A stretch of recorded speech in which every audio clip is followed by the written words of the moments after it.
ಎಲ್ಲರೂ ಹೇಗಿದ್ದೀರಾ? ಎಲ್ಲರೂ ಚೆನ್ನಾಗಿದ್ದೀರಾ ಅಂತ ಅಂದ್ಕೊಂಡಿದ್ದೀನಿ. ನಾನು ಕೂಡ ಚೆನ್ನಾಗಿದ್ದೀನಿ. ಇವತ್ತಿನ ಒಂದು ವಿಡಿಯೋ ಏನಪ್ಪ ಅಂತ ಹೇಳಿದ್ರೆ 2003 ಆಗಸ್ಟ್ ತಿಂಗಳಲ್ಲಿ ಸರ್ಕಾರ ಗೃಹಲಕ್ಷ್ಮಿ ಯೋಜನೆಯನ್ನು ಜಾರಿಗೆ ತಂತು. ಗೃಹಲಕ್ಷ್ಮಿ ಯೋಜನೆ ಸಂಪೂರ್ಣವಾಗಿ ಇವತ್ತಿನವರೆಗೂ ಕೂಡ ನಿರಂತರವಾಗಿ ಯೋಜನೆಯ ಫಲಾನುಭವಿಗಳು ಯೋಜನೆಯನ್ನು ಪಡ್ಕೊಳ್ತಾ ಬಂದಿದ್ದಾರೆ.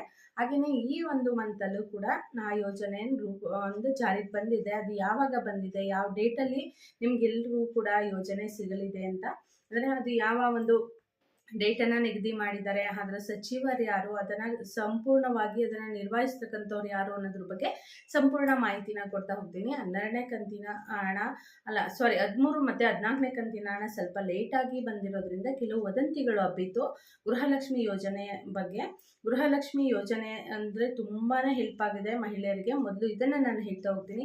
ಒಂದು ಸ್ವಾವಲಂಬಿಯಾಗಿ ದುಡಿಲಿಕ್ಕೋಸ್ಕರ, ಸ್ವಾವಲಂಬಿಯಾಗಿ ಒಂದು ಸ್ವಂತ ಹೆಣ್ಮಕ್ಳು ಸ್ವಾವಲಂಬಿಗಳಾಗಬೇಕು ಅಂದರೆ ಇನ್ನೊಬ್ಬರ ಮೇಲೆ ಡಿಪೆಂಡ್ ಆಗಿರೋಕ್ಕಿಂತ ನಾವೇ ಸ್ವಾವಲಂಬಿಯಾಗಿ ಏನಾದರೂ ಬಿಸ್ನೆಸ್ ಮಾಡೋದಾಗಿರಲಿ ಅಥವಾ ಸಣ್ಣ ಪುಟ್ಟ ವ್ಯಾಪಾರ ಮಾಡೋದಾಗಿರಲಿ, ಈ ಥರ ಸ್ವಾವಲಂಬಿಗಳಾಗಿ ಇರಲಿ ಅಂತ ಹೇಳಿ ಕರ್ನಾಟಕ ಸರ್ಕಾರ ರೂಪಿಸಿರುವಂತಹ ಈ ಒಂದು ಯೋಜನೆ ತುಂಬ ಜನರಿಗೆ ಹೆಲ್ಪ್ ಆಗಿದೆ ಅಂತಲೇ ಹೇಳ್ಬೋದು. ಸಿಂಗಲ್ ಪೇರೆಂಟ್ ಆಗಿರೋರಿಗಂತೂ ಇದು ಒಂದು ನಿಜವಾಗ್ಲೂ ಒಂದು ಆಧಾರ ಸ್ತಂಭ ಅಂತಲೇ ಹೇಳ್ಬೋದು. 2,000 ರೂಪಾಯಿ ಬರೋದ್ರಿಂದ ತಿಂಗಳಿಗೆ ಅವರಿಗೆ ತುಂಬಾ ಒಂದು ಬಿಗ್ ರಿಲೀಫ್ ಸಿಕ್ಕಿದೆ ಅಂತ ಹೇಳ್ಬೋದು. ಯಾಕೆಂದರೆ ಬೆಳಗ್ಗೆ ಹೋದರೆ ಸಂಜೆವರೆಗೂ ದುಡ್ಕೊಂಡು ಬಂದರೂ ಸಹ ಇವತ್ತಿನ ಕಾಲದಲ್ಲಿ ಹಣ ಅನ್ನೋದು ಎಷ್ಟು ಮುಖ್ಯ ಅನ್ನೋದು ಎಲ್ರಿಗೂ ಕೂಡ ಗೊತ್ತಿದೆ.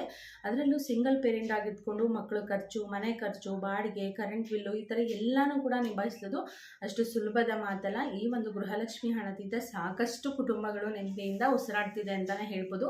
ಅದಲ್ಲದೆ 13 ಮತ್ತು 14ನೇ ಕಂತಿನ ಹಣ ಕೂಡ ನವಂಬರಲ್ಲಿ ಬರೋದಿಲ್ಲ ಅಂತ ಹೇಳಿ ಸಾಕಷ್ಟು ಸುಳ್ಳು ವದಂತಿಗಳನ್ನು ನೀವೆಲ್ಲರೂ ಕೂಡ ಕೇಳಿರ್ಬೋದು. ಆದರೆ ಅದು ಯಾವುದೇ ಕಾರಣಕ್ಕೂ ನಿಲ್ಲಿಲ್ಲ, ಬಂತು. ಎಲ್ಲರ ಅಕೌಂಟಿಗೂ ಕೂಡ ಒಂದೇ ಸಲ 4,000 ರೂಪಾಯಿ ಕ್ರೆಡಿಟ್ ಆಯಿತು. ಇನ್ನೂ ಕೆಲವೊಬ್ಬರಿಗೆ ಬಂದಿಲ್ಲ ಅಂತ ಹೇಳಿದ್ರೆ ತಾಂತ್ರಿಕ ದೋಷದಿಂದ ಇರ್ಬೋದು, ಅಥವಾ ಅವರು ಬ್ಯಾಂಕ್ ಖಾತೆಯಲ್ಲಿ ಒಂದು ಹೆಸರು ಅಥವಾ ಆಧಾರ್ ಕಾರ್ಡಲ್ಲಿ ಒಂದು ಹೆಸರು ಇದ್ದರೆ ದಯವಿಟ್ಟು ಅದನ್ನು ಚೇಂಜ್ ಮಾಡಿಸ್ಕೊಂಡು ಎರಡೂ ಕೂಡ ಒಂದೇ ಹೆಸರು ಬರೋ ಹಾಗೆ ನೋಡ್ಕೋಬೇಕು. ಆಮೇಲೆ ಆಧಾರ್ ಲಿಂಕ್ ಕೂಡ ಕಡ್ಡಾಯವಾಗಿ ಇರಬೇಕು. ಇದಕ್ಕೆ ಆಧಾರ್ ಲಿಂಕ್ ಇಲ್ಲ, ಬ್ಯಾಂಕ್ ಖಾತೆಯಲ್ಲಿ ಆಧಾರ್ ಲಿಂಕ್ ಇಲ್ಲ ಅಂತ ಹೇಳಿದ್ರು ಕೂಡ ಈ ಒಂದು ಯೋಜನೆ ಗೊಳಿಸ್ತಾರೆ. ಅಂದರೆ ಅದು ದುಡ್ಡು ಬರೋದು ನಿಲ್ಲಿಸ್ತಾರೆ. ಹಾಗಾಗಿ ಆಧಾರ್ ಕಾರ್ಡು ಮತ್ತು ಬ್ಯಾಂಕ್ ಖಾತೆ ಎರಡೂ ಕೂಡ ಕ್ಲಿಯರ್ ಆಗಿತ್ತು ಅಂತ ಹೇಳಿದ್ರೆ, ರೇಷನ್ ಕಾರ್ಡಲ್ಲೂ ಕೂಡ ರೇಷನ್ ಕಾರ್ಡ್ ಲಿಂಕ್ ಆಗಿರಬೇಕು. ಆಗಿದ್ರೆ ಮಾತ್ರ ಗೃಹಲಕ್ಷ್ಮಿ ಯೋಜನೆಯ ಒಂದು ಯೋಜನೆನ ಎಲ್ಲರೂ ಕೂಡ ಪಡ್ಕೋಬೋದು.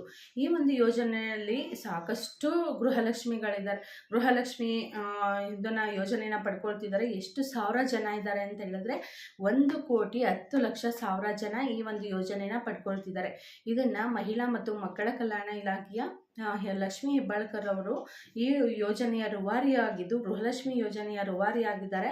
ಈ ಒಂದು ಇದನ್ನು ಅವರು ಸ್ಪಷ್ಟನೆಯನ್ನು ಕೊಟ್ಟಿದ್ದಾರೆ. ಜನವರಿ 12ನೇ ತಾರೀಕು ಯಾವುದೇ ಕಾರಣಕ್ಕೂ ಕೂಡ ಗೃಹಲಕ್ಷ್ಮಿ ಹಣ ನಿಲ್ಲೋದಿಲ್ಲ, ಬಂದೇ ಬರುತ್ತೆ. 16ನೇ ಕಂತಿನ ಹಣ ಅಂತ ಹೇಳ್ಬಿಟ್ಟು, ಹಾಗಾಗಿ 16ನೇ ಕಂತಿನ ಹಣ ಜನವರಿ 12ನೇ ತಾರೀಕು ನಿಮ್ಮೆಲ್ಲರ ಅಕೌಂಟಿಗೂ ಕೂಡ ಬರುತ್ತೆ.